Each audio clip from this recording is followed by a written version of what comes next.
Hello बच्चों, कैसे हो आप लोग। Welcome to lecture number 2 of yes that is vectors. और लास्ट लेक्चर में मैंने आपको वेक्टर्स का इंट्रोडक्शन करवा के दिया था, वेक्टर्स के टाइप सिखाए हैं और उसको कैसे रिप्रेजेंट करते हैं ये मैंने आपको सिखाया था। So in this lecture we are going to basically focus on a very important point and that is the unit vector. तो ये पॉइंट आपके लिए बहुत बहुत बहुत ही ज्यादा इंपॉर्टेंट होने वाला है। ठीक है, अगर ये पॉइंट समझ में आता है that is the unit vectors, I guarantee you कि वेक्टर्स के आगे जितने भी पॉइंट्स है आपको सब समझ में आएंगे। So are you ready for that? Yes, so let us start and that is the unit vectors. Okay, last lecture खत्म होने से पहले मैंने आपको ये बता ही दिया था कि यूनिट वेक्टर होता क्या है। बहुत ही सिंपल सी चीज है। यूनिट वेक्टर मतलब ऐसा वेक्टर जिसकी वैल्यू यूनिट होती है। यूनिट मतलब एक, ऐसा वेक्टर जिसकी वैल्यू यूनिटी, एकता, यूनिट होती है उसे हम यूनिट वेक्टर कहते हैं। तो डेफिनेशन भी मैंने लास्ट लेक्चर में खत्म किया था। A vector having magnitude as, यहां चाहिए as unity that is one is called as a unit vector. ऐसा वेक्टर जिसकी वैल्यू वन होती है उसे हम यूनिट वेक्टर कहेंगे। It is represented by a cap on the symbol. इसका मतलब अगर आपके पास ये एक यूनिट वेक्टर है, अगर ये एक यूनिट वेक्टर है, लेट अस से इस वेक्टर का नाम ए है, तो उसके सर पर कैप दिखानी पड़ेगी जिससे पढ़ने वाले को यह समझेगा कि वो एक यूनिट वेक्टर है। तो वेक्टर को हम एरो से रिप्रेजेंट करते हैं और यूनिट वेक्टर को हम कैप, सर के ऊपर कैप निकालते हैं to show that it is a unit vector. इसकी जो वैल्यू होती है यूनिट वेक्टर की वो होती है वन। हमेशा हमेशा वन होती है। मतलब अगर किसी यूनिट वेक्टर से हम मल्टीप्लाई करते हैं एक स्केलर को, लेट अस से 5 इज अ स्केलर, आपको तो पता है 5 एक नंबर है, नंबर एक स्केलर होता है। और अगर उसको मैं यूनिट वेक्टर से मल्टीप्लाई कर देता हूं तो उसकी वैल्यू नहीं बदलेगी पर उसको डायरेक्शन आ जाएगी। और डायरेक्शन दोनों में से किसके पास है? 5 के पास डायरेक्शन होती है कि नहीं? तो डायरेक्शन होती है एक उस यूनिट वेक्टर को जो कि है ये जो दिखाइए एरो दिखा रहा है उसका डायरेक्शन। इसका मतलब हम अगर यूनिट वेक्टर से किसी को मल्टीप्लाई करते हैं तो हम उसको एक डायरेक्शन दे रहे हैं, हम उसको एक डायरेक्शन दे रहे हैं, ऐसा मतलब होता है। चलो भूल जाओ इस बातों को, मैं जो बोल रहा हूं अब वो ज्यादा इंपॉर्टेंट है। तो फिर से एक बार ये रिवाइज करते हैं। A vector having magnitude as unity is called as a unit vector. It is represented with a cap on the symbol. Okay, आगे बढ़ते हैं। How to find, how to find a unit vector from a given vector. चलो मैं आपको 20 seconds का समय देता हूं। आप सोचो आपके पास एक वेक्टर है, let us say you have this vector जो कि यूनिट वेक्टर नहीं है, बट आपका इंटरेस्ट क्या है पता है? आपका इंटरेस्ट है ऐसा इस वेक्टर के डायरेक्शन में एक यूनिट वेक्टर आपको फाइंड करने का है। मतलब ये एक कैप आपको फाइंड करने का है।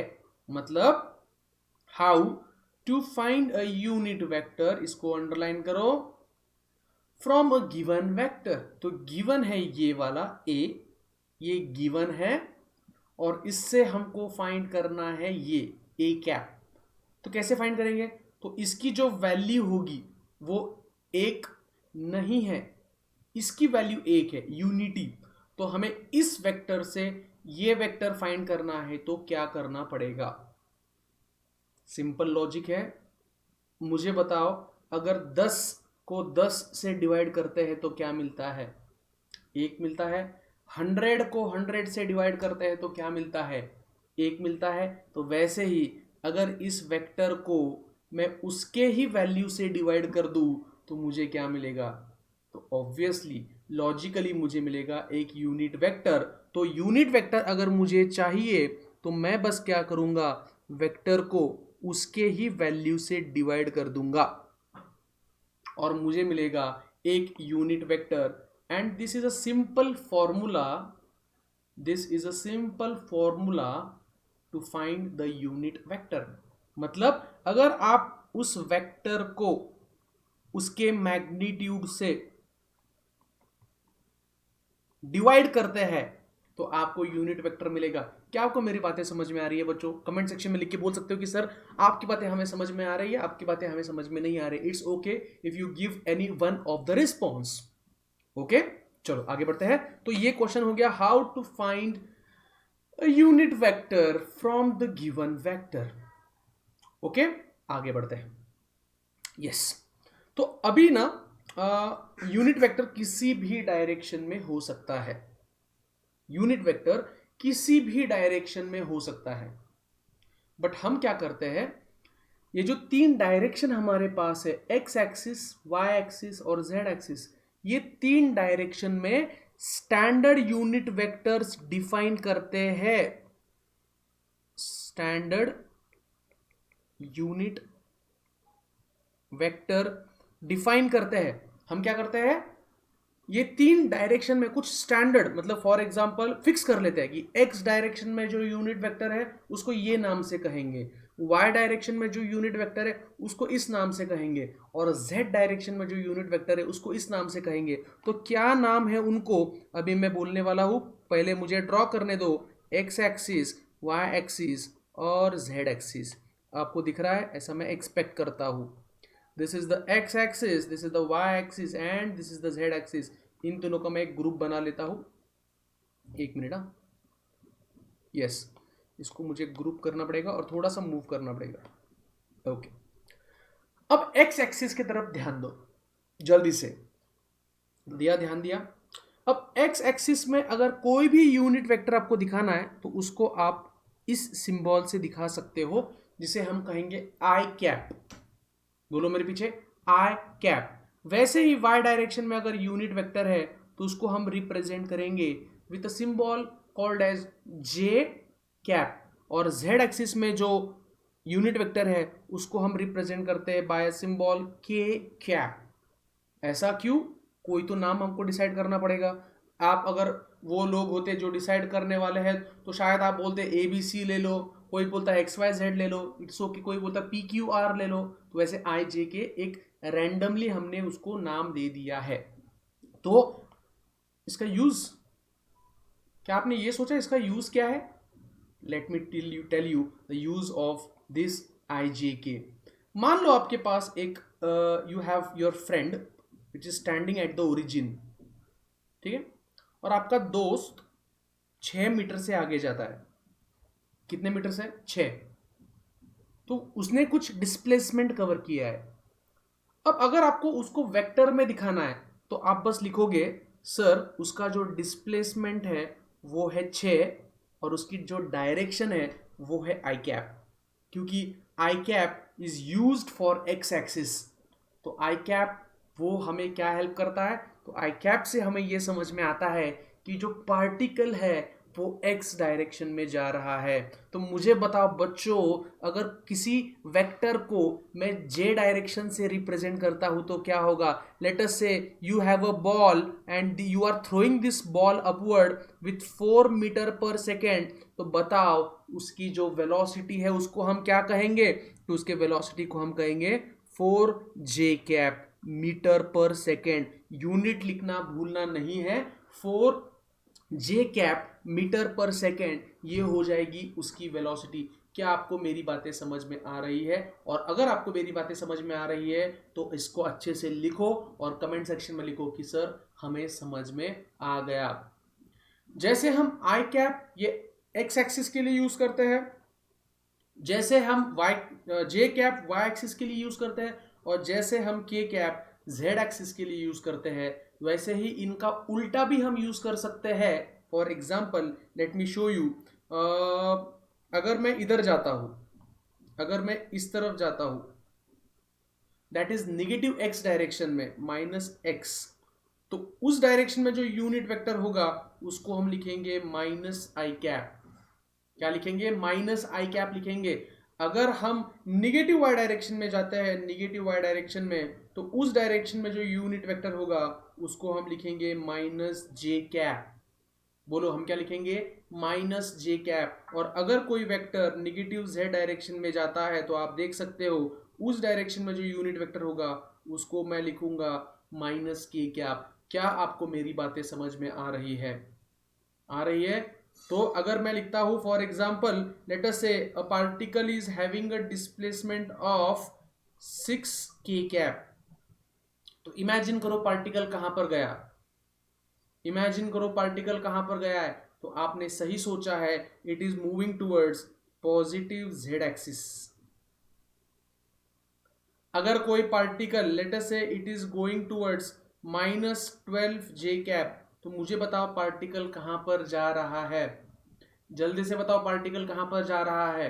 तो आपने सही सोचा, माइनस मतलब निगेटिव और 12 मतलब वो 12 मीटर से गया है, और माइनस जे मतलब निगेटिव वाई एक्सिस में, तो निगेटिव वाई एक्सिस के तरफ वो पार्टिकल गया है। It is not at all a difficult concept, it is a very very very easy concept. ठीक है, ठीक है, इसका आंसर बताओ अभी। A body is moving with velocity of -5 I cap metre per second. तो माइनस मतलब निगेटिव, 5 मतलब वैल्यू, और आई कैप मतलब एक्स एक्सिस। तो निगेटिव एक्स एक्सिस की तरफ ये मूव हो रहा है। अब मुझे बताओ आई कैप, जे कैप और के कैप का क्या यूज है, अपने शब्दों में कमेंट सेक्शन में लिखो। आई कैप, जे कैप और के कैप, इनका क्या यूज है, अपने अपने शब्दों में कमेंट सेक्शन में जल्दी से जल्दी लिखो। ठीक है, ओके, आगे बढ़ते हैं। अब जैसे आई अगर सिर्फ यूज करता हूं तो एक्स डायरेक्शन, अगर सिर्फ जे यूज करता हूं तो वाई डायरेक्शन, अगर सिर्फ के यूज करता हूं तो जेड डायरेक्शन। बट अगर क्या होगा अगर मैं किसी चीज को बता दूं, let us say A I cap plus B J cap, इसका क्या मीनिंग होगा? क्या इसको सोच सकते हो? मैंने आई कैप भी लगाया और मैंने जे कैप भी लगाया, इसका क्या मीनिंग होगा? तो इसका इतना मीनिंग होगा कि वो जो पार्टिकल है वो एक्स डायरेक्शन में भी जा रहा है और वो वाई डायरेक्शन में भी जा रहा है। इसका मतलब if this is the x axis and this is the Y axis, this is the Y axis, this is the x axis, मतलब वो इधर भी जा रहा है ए से और वो इधर भी जा रहा है बी से, तो यहाँ वो पहुँच गया और ये होगी वो डायरेक्शन। तो इस वेक्टर की डायरेक्शन भी हमने फाइंड कर ली।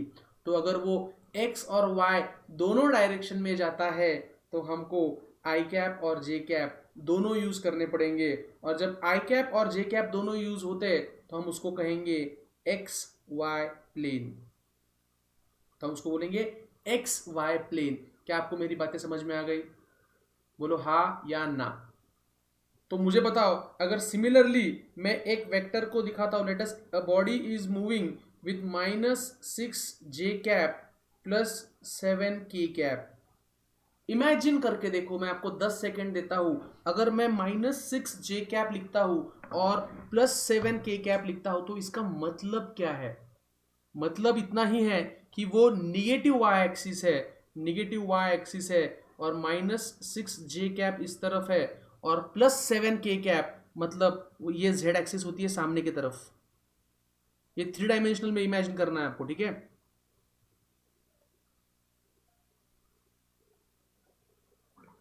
तो ये होगी -7 के कैप, नहीं सॉरी +7 के कैप, सामने की तरफ +7 होता है के कैप, और वो जो प्लेन है वो ये वाला प्लेन होगा, that is Y Z plane. मतलब पार्टिकल इस प्लेन में मूव हो रहा है। तो प्लेन्स का मतलब समझ में आता है। तो अगर सिर्फ मैं कहता हूं the particle is having I term and J term, तो वो कौन से प्लेन में मूव हो रहा है सोचो।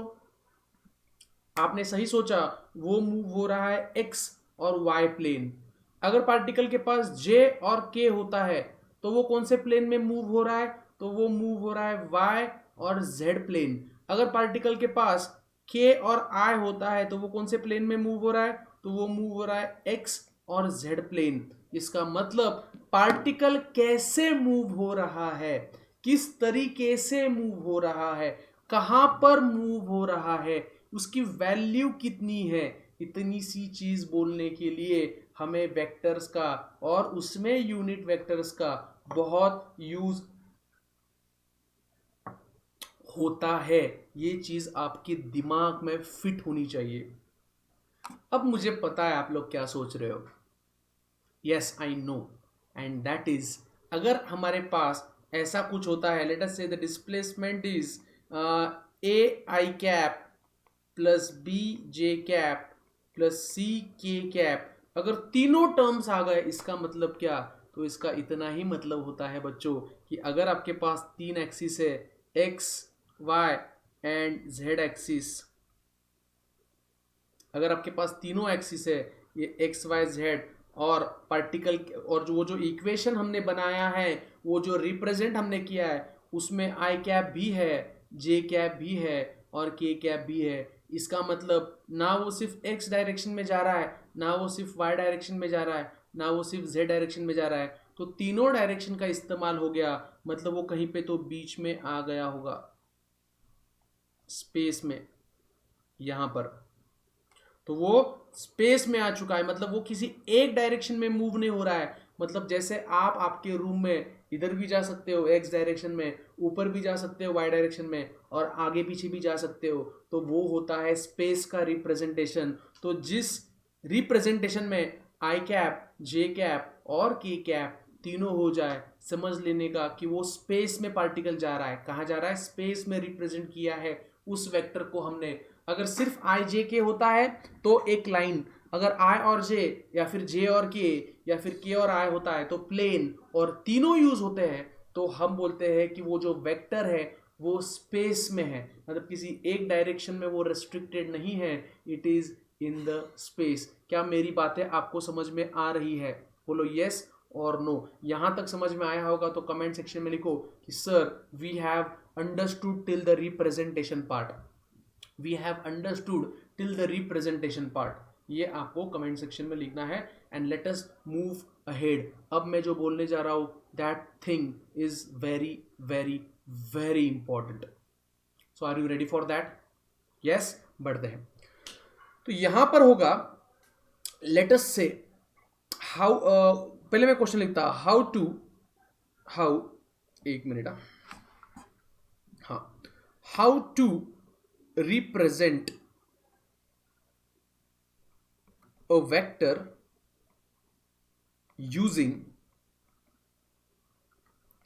I cap, J cap and K cap। Simple सा क्वेश्चन है। कोई भी वेक्टर को हम ये तीन यूनिट वेक्टर्स यूज करके कैसे रिप्रेजेंट कर सकते हैं, ठीक है? तो उसके लिए मुझे पहले एक्स एक्सिस, मैं फिलहाल दो ही एक्सिस ड्रॉ कर रहा हूं, ठीक है? मतलब दो समझने को इजी है, बट दो समझ में आ गए तो तीन भी समझ में आ जाएंगे आपको। It is not a tough thing, ठीक है? ओके। तो लेट अस से आपके पास एक वेक्टर है और वो वेक्टर ओरिजिन से स्टार्ट होता है और वो इधर जाता है। मैं अच्छे से ड्रॉ करता हूं। Okay, this is the vector. Let us से ये वेक्टर का नाम है पी, पी, ठीक है? प्यार से उसे हम पी कहते हैं। अब ऑब्वियसली आप अगर आप देखते हो, ध्यान से देखो, तो इस वेक्टर के पास दो चीजें हैं। तो इस वेक्टर के पास यहां पर ये, इसको कहते हैं एक्स कंपोनेंट। मेरे पीछे बोलो, इसको कहते हैं एक्स कंपोनेंट, और इस लाइन को कहते हैं वाई कंपोनेंट। तो मैं आपके लिए यहां लिख लेता हूं, this is called as Y component and this is called as X component. क्या बोलते हैं उसको? X component. तो जैसे दो कंपोनेंट हो सकते हैं, वैसे अगर मैं स्पेस में ड्रॉ करता हूं, अभी मैंने जो वेक्टर ड्रॉ किया है वो प्लेन में है। अभी मैंने थोड़ी देर पहले बोला था, जैसे मैं वेक्टर को प्लेन में ड्रॉ कर सकता हूं, वैसे ही उनको मैं स्पेस में भी ड्रॉ कर सकता हूं। तो ये जो वेक्टर ये प्लेन में है, अगर मैं इसको स्पेस में बनाता तो तीन कंपोनेंट होते, X component, Y component and X Y and Z component. ये तीनों कंपोनेंट उसके पास हो सकते थे। अब एक्स कंपोनेंट को मैं क्या लगाता हूं? सोचो, आई कैप, जे कैप या के कैप? कॉमन सेंस है, एक्स को लगाएंगे आई कैप, वाई को क्या लगाएंगे? वाई को लगाएंगे जे कैप, अगर z होता तो उसको क्या लगाएंगे, तो उसको लगाएंगे k कैप। तो इस वेक्टर को रिप्रेजेंट करना काफी काफी आसान है, और रिप्रेजेंट करने के लिए हम क्या करते हैं, उसका जो x कंपोनेंट है उसको i कैप लगाएंगे, और उसको जो y कंपोनेंट है उसको हम j कैप लगाएंगे। इतना मामूली तरीका है, इतना आसान तरीका है, इतना स्ट्रेट फॉरवर्ड तरीका है किसी भी वेक्टर को रिप्रेजेंट करने के लिए। अगर आपको मेरी बातें समझ में आ गई तो कमेंट करो कि सर समझ में आ रहा है। Are you getting it? Okay, अब मैं आपको कुछ क्या बोलते हैं न्यूमेरिकल्स देता हूं प्रैक्टिस के लिए। आप तुरंत, मैं ड्रॉ करता हूं, आप तुरंत उसका आंसर लिखो, ठीक है? उससे पहले मैं आपको और एक चीज थोड़ा सा मैं भूल गया बोलना, आपको बोल देता हूं। ये जो वेक्टर है, ये इसको बोलते हैं वेक्टर रिप्रेजेंटेशन। बोलो मेरे पीछे, इसे कहते हैं वेक्टर रिप्रेजेंटेशन। तो ये जो वेक्टर रिप्रेजेंटेशन है ना, उससे हम इस वेक्टर का मैग्नीट्यूड, मतलब उसकी वैल्यू फाइंड कर सकते हैं। मैग्नीट्यूड उसका हम फाइंड कर सकते हैं। कैसे?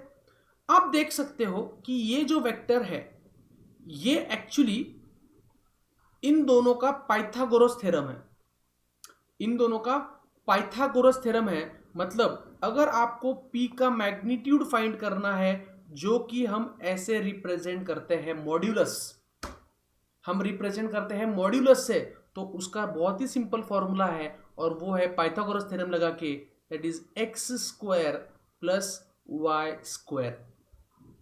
X square plus Y square. इतने आसान तरीके से हम क्या कर सकते हैं, उस वेक्टर का मैग्नीट्यूड फाइंड कर सकते हैं बच्चों।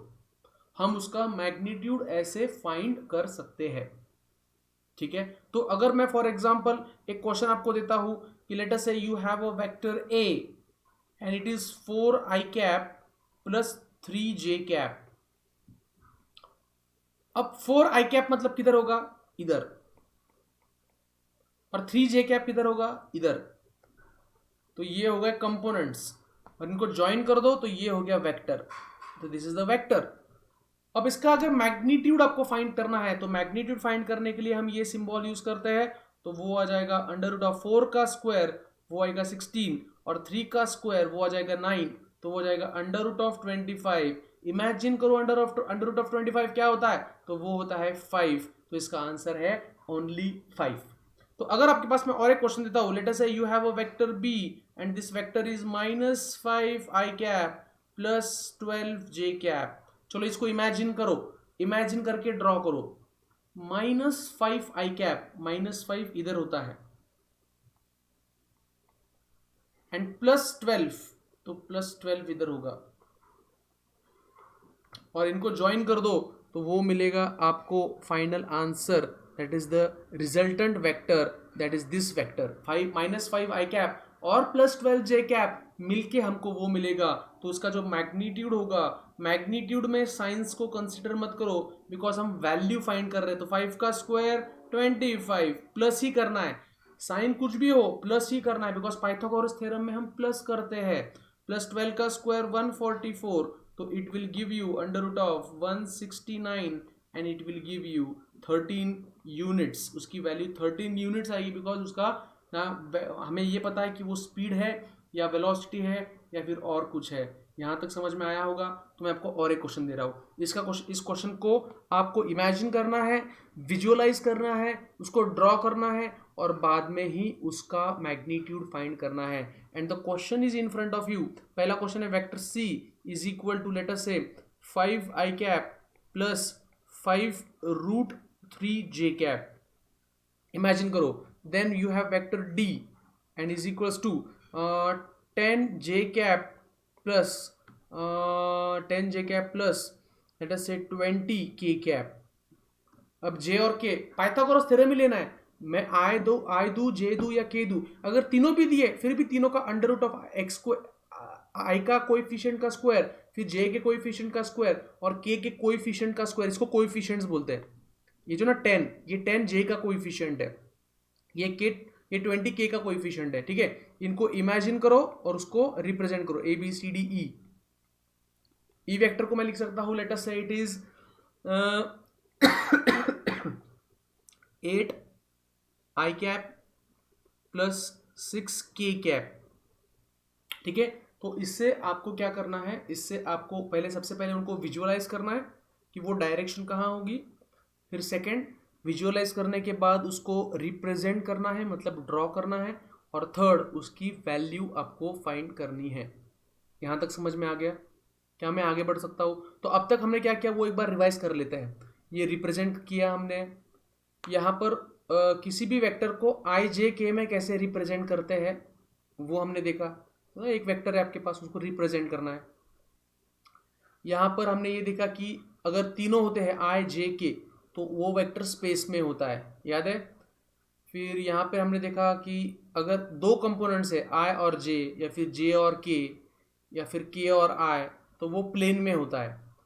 फिर उसके बाद हमने कुछ एग्जांपल्स लिए थे। देन अगर सिर्फ सिंगल टर्म है तो वो लाइन में होता है, ये भी हमने देखा। और standard vector, standard unit vectors ये होते हैं आई कैप, जे कैप, के कैप, ये भी हमने देखा। ठीक है, आगे बढ़ते हैं। यस, हाँ, अब यूनिट वेक्टर का हमने यूज भी देख लिया कि यूनिट वेक्टर का यूज क्या होता है। ठीक है, जस्ट अ मिनट। ओके, थोड़ा सा ग्रीन स्क्रीन मेरा जो है वो थोड़ा सा मूव हो रहा था। ओके, सो अब मैं आपको स्पेस में अगर एक वेक्टर है तो उसको, उसका मैग्नीट्यूड कैसे फाइंड करते हैं ये एक बार सिखा लेता हूँ। स्पेस में, स्पेस में मतलब आपके पास एक ऐसा वेक्टर है जो स्पेस में है, मतलब ना वो एक्स वाई में है, ना वो वाई जेड में है, ना वो जेड एक्स में, वो स्पेस में, मतलब तीनों डायरेक्शन यूज कर रहा है। तो हमको क्या करना पड़ेगा, we will have to draw one parallelepiped. Like for example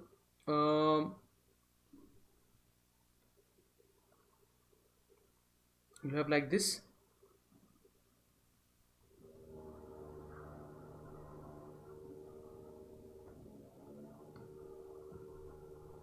okay, you have this parallelepiped, इसको पैरेललोपाइड बोलते हैं। ठीक है, अब इसको, इसमें एक्स एक्सिस, वाई एक्सिस और जेड एक्सिस बना लेते हैं। ठीक है, let us draw the x axis, Y axis and Z axis. This is the obviously y axis. यहाँ से थोड़ा चेंज करते हैं, this is negative x axis, this is positive Y axis and this is positive Z axis. चलता है, negative x axis लिए तो क्या फर्क पड़ेगा, फर्क नहीं पड़ता है, इट्स ओके। ठीक है, अब मान लो एक वेक्टर स्पेस में, मतलब यहां पर है मतलब ना वो वेक्टर एक्स एक्सिस पर है, ना वो वाई एक्सिस पर है, ना वो जेड एक्सिस पर है, ना वो एक्स वाई प्लेन में है, ना वो जेड एक्स जेड प्लेन में है, और ना वो वाई जेड प्लेन में, वो इधर है बीच में स्पेस में, बाहर आया है थोड़ा सा, देखो ध्यान से देखो। अब अपने को यहां से यहां तक का डिस्टेंस फाइंड करना है, ये वाला। तो if you look at this properly, it is actually the longest diagonal in the parallelopipe। वो longest diagonal है, मतलब एक कोने से दूसरे कोने तक, मतलब आपका रूम है और आप रूम के एक कोने में हो और दूसरे कोने तक का डिस्टेंस आपको फाइंड करना है।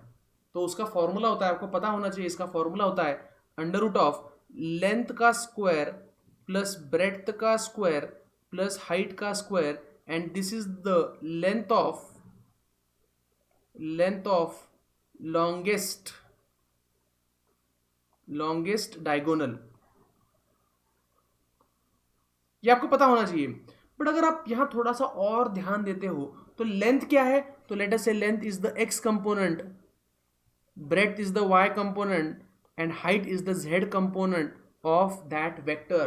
तो अगर आपके पास कोई एक वेक्टर है, लेट अस से वेक्टर ए, और उस वेक्टर के तीन कंपोनेंट आपको दिए हैं, और वो है एक्स आई कैप प्लस वाई जे कैप प्लस जेड के कैप, तो आप क्या कर सकते हो, उसका जो मैग्नीट्यूड है वो मैग्नीट्यूड फाइंड करने के लिए वो फॉर्मूला यूज कर सकते हो, and that is under root of, या अंडर रूट इंपॉर्टेंट है, X square plus Y square plus Z square, और इससे आपको ये वेक्टर जो है उसका मैग्नीट्यूड आ जाएगा।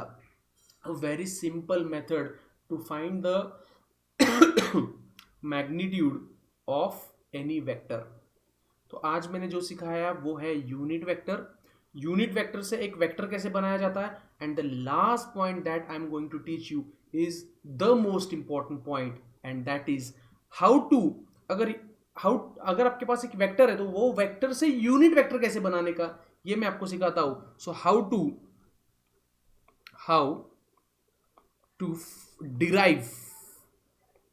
Derive a unit vector. देखो ये सबसे इंपॉर्टेंट पॉइंट है, derive a unit vector from given vector question mark. तो आपके पास अगर एक वेक्टर है, एक वेक्टर दे रखा है, तो उस वेक्टर से यूनिट वेक्टर कैसे फाइंड करते हैं. मान लो आपके पास एक वेक्टर दे रखा है और वेक्टर है let us say 5i cap plus 6j cap. ये वेक्टर है, इसकी वैल्यू 1 नहीं है. सर आपको कैसे समझा इसकी वैल्यू 1 नहीं है, तो टेस्ट कर लेते हैं. तो उसकी वैल्यू फाइंड कर लेते हैं. तो उसकी वैल्यू है अंडर रूट ऑफ 5 का स्क्वायर 25, 6 का स्क्वायर 36, 25 और 36 51. तो ये हो जाएगा रूट 51, और रूट 51 ये 1 नहीं होता. तो it is not a unit vector, it is a vector. But मुझे वेक्टर में इंटरेस्ट नहीं है मुझे इंटरेस्ट है यूनिट वेक्टर में. मुझे किस में इंटरेस्ट है, मुझे यूनिट वेक्टर में इंटरेस्ट है. 51 नहीं, 61 आ जाएगा शायद. हाँ 61, यस. अभी थोड़ा मेरे माइंड ने, बैक ऑफ द माइंड एक आवाज आया, तूने कुछ तो मिस्टेक कर दी, तो रूट 61 है. ठीक है, ओके. अब मुझे क्या चाहिए, मुझे एक यूनिट वेक्टर चाहिए. I want a unit vector. अगर आपको थोड़ा सा कुछ याद आ रहा है तो मैं आपको दिखा देता हूं. Just look here. कहाँ गया यूनिट वेक्टर का फॉर्मूला? आज के लेक्चर की शुरुआत में मैंने आपको सिखाया था, ये यहां पर. अगर आपको यूनिट वेक्टर फाइंड करना है तो आपको बस उस वेक्टर को उसके मैग्नीट्यूड से डिवाइड करने का है. तो मैं यही सेम चीज अपने इस न्यूमेरिकल में करने वाला हूं. कहां गया वो न्यूमेरिकल, ये वो न्यूमेरिकल है. अब मैं वो जो कॉन्सेप्ट मैंने अभी आपको दिखाया वो यहां पर यूज करने वाला हूं. तो अगर आपको एक यूनिट वेक्टर चाहिए तो आपको बस वेक्टर को उसके वैल्यू से डिवाइड करना पड़ेगा. और यहां पर जो वेक्टर है वो है 5i cap plus 6j cap, और उसकी जो वैल्यू है वो है रूट 61. तो इससे आपको जो मिला तो इसको हम कहते हैं यूनिट वेक्टर. अब आपके दिमाग में एक क्वेश्चन जरूर आना चाहिए, और वो क्वेश्चन है, सर बट इसकी वैल्यू 1 तो नहीं दिख रही, 1 तो नहीं लग रहा सर ये. ध्यान से देखो, ध्यान से देखो. इसको मैं थोड़ा सा सिंप्लीफाई कर सकता हूं. 5 अपॉन रूट 61 आई कैप प्लस 6 अपॉन रूट 61 जे कैप. ठीक है. अब ये हो गया x कंपोनेंट और ये हो गया y कंपोनेंट. किसका, तो यूनिट वेक्टर का. तो x कंपोनेंट भी आ गया, y कंपोनेंट भी आ गया. अब इन दोनों का पाइथागोरस थ्योरम लेते हैं. तो अगर हम पाइथागोरस थ्योरम लेते हैं x कंपोनेंट और y कंपोनेंट का, तो 5 अपॉन रूट 61 का स्क्वायर कितना आएगा, तो 25 अपॉन 61 आएगा. और 6 अपॉन रूट 61 का स्क्वायर रूट क्या आएगा, 36 अपॉन 61 आएगा. तो अगर हम इसको सिंप्लीफाई करते हैं तो 61 आ जाएगा एलसीएम, 25 प्लस 36 आ जाएगा 61, 61 अपॉन 61 आ जाएगा 1, और जिसकी वैल्यू आती है 1. तो इसका मतलब आपको जो मिला है वो सच्ची में एक यूनिट वेक्टर है, और ये आपके साथ कोई धोखा नहीं हुआ है. तो सिंपली आपको क्या करना है, आपको उस वेक्टर को उसके वैल्यू से डिवाइड करना है. इतना सिंपल सा कॉन्सेप्ट है. मैं एक क्वेश्चन आपको देता हूं और उससे हम फिर से देखेंगे how to find a unit vector. Let us say you have a question that is vector p is equals to 8i cap plus 6j cap. आपको फाइंड करना है एक यूनिट वेक्टर. तो यूनिट वेक्टर के लिए आपको क्या करना है, तो आपको बस उस वेक्टर को उसके वैल्यू से डिवाइड करना है. और उसका जो वो जो वेक्टर आपको दिख रहा है वो है 8i cap plus 6j cap. ये हो गया वेक्टर, और उसकी जो वैल्यू हो गई वो हो गई अंडर रूट ऑफ 8 का स्क्वायर 64 और 6 का स्क्वायर 36. तो वो आ गया 8i cap plus 6j upon under root of 64 plus 36 होता है 100 और वो आ जाएगा 8i प्लस 6j अपॉन 100 का स्क्वायर रूट होता है 10, तो इसका आंसर आ जाएगा 0.8i प्लस 0.6j। मैंने सिंपली क्या किया है, तो इस 10 को इधर भी डिवाइड कर दिया और इस 10 को इधर भी डिवाइड कर दिया, दोनों को डिवाइड कर दिया और ये मिला है मुझे एक यूनिट वेक्टर। आप बोलोगे सर बट 0.8 प्लस 0.6 ये तो 1.4 होता है, ये तो यूनिट वेक्टर नहीं है। तो ये गलत है, ऐसा नहीं करते। इसको कहते हैं एक्स कंपोनेंट, इसको कहते हैं वाई कंपोनेंट, और उन दोनों का पाइथागोरस थ्योरम लेना पड़ेगा, तब जाके वैल्यू 1 मिलेगी, डायरेक्ट ऐड नहीं करने का। पाइथागोरस थ्योरम लेके देखो, आंसर बराबर 1 आएगी। ये मेरा चैलेंज है, आपको ट्राई करके देखो। तो जो मैंने अभी आपको सिखाया है वो एक्चुअली यूनिट वेक्टर को कैसे फाइंड करते हैं, यूनिट वेक्टर का एप्लीकेशन क्या है, उसको उससे वेक्टर कैसे बनाते हैं, वेक्टर से यूनिट वेक्टर कैसे बनाते हैं, ये सब कुछ मैंने अभी सिखाया है। तो मैं कुछ न्यूमेरिकल्स दे रहा हूँ, वो सॉल्व करके मुझे बताओ। ठीक है, पहला question, late us say you have a vector that is 6i plus 4j, इसका यूनिट वेक्टर बनाओ। दूसरा, that is 12i minus 5k, इसका यूनिट वेक्टर बनाओ। तीसरा, vector C 4i minus 3j, इसका यूनिट वेक्टर बनाओ। एंड फोर्थ, डी वेक्टर बनाते हैं। Late us say it is 20i plus 30j, इसका यूनिट वेक्टर बनाओ। और मन से और 4-5 क्वेश्चन लेके उनके वेक्टर्स, यूनिट वेक्टर्स बनाओ। तो आज के इस सिंपल से वीडियो में मैंने आपको सिखाया है कि यूनिट वेक्टर क्या होता है, उस यूनिट वेक्टर से हम वेक्टर कैसे बना सकते हैं, यूनिट वेक्टर क्यों इंपॉर्टेंट होते हैं, यूनिट वेक्टर से जो वेक्टर बनाते हैं उस वेक्टर से फिर से यूनिट वेक्टर कैसे बनाते हैं, वेक्टर लाइन पर है, प्लेन में है या फिर स्पेस में है, ये भी कैसे फाइंड कर सकते हैं, ये भी मैंने आपको सिखाया। अब आपको एक छोटा सा काम करना है, ये अच्छे से लिखना है और उसके नोट्स अपने व्हाट्सएप ग्रुप में डालने हैं। ठीक है, जो व्हाट्सएप ग्रुप हमने बनाया है फाउंडेशन के बच्चों के लिए, उसमें आपको ये इसके नोट्स डालना है, मैं पर्सनली चेक करूंगा। ठीक है, तो अगला वीडियो आने से पहले lecture number 1 that is what are vectors, उसका इंट्रोडक्शन, और lecture number 2 that is unit vectors, ये 2 लेक्चर्स आपको अच्छे से देखने हैं और उनकी नोट्स बना के रेडी रहना है। ठीक है, सो मिलते हैं जल्दी से। मैं ये अब फ्रिक्वेंटली डालते रहूँगा, कोई स्पेसिफिक दिन नहीं रहेगा, जब मुझे चाहिए तब मैं वीडियोस डालते रहूँगा। आपको मेरे साथ साथ पढ़ाई करना है। ठीक है बच्चों, yes, and this is the last topic. From the next topic obviously मैं सारे वीडियोस ऐप पर डालूंगा या फिर से एक सीक्रेट ग्रुप बनाऊंगा, उस ग्रुप में ही मैं वीडियोस डालने वाला हूँ। तो अगर आपको एडमिशन लेना है तो आप जल्दी से आपका एडमिशन कंफर्म कर सकते हो। ठीक है बच्चों, तब तक के लिए पढ़ाई करते रहो, सेफ रहो, हेल्दी रहो और हैप्पी रहो। चलो बाय।